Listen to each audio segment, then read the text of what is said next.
Ako po si Dion Cabigaw, 17 years old. Bali, ako po ang health committee head ng SNYC. Isa rin po akong PhD scholar. It was exhausting day talaga, literally. Pero ayun yung pagod na gusto kong madama palagi.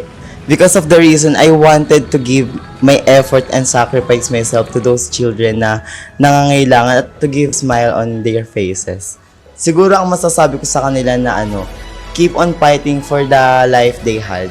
So that kapag dumating na yung oras nila or yung fortune nila, kaya pa nilang tumayo sa sarili ng paa. Tapos sana, by that time, maging inspirasyon sila ng kahit na sino man. At sana rin kapag dating ng panahon na kaya nilang tumulong, bibigyan niya yung sarili nila para makatulong din sa mga kapwa nila.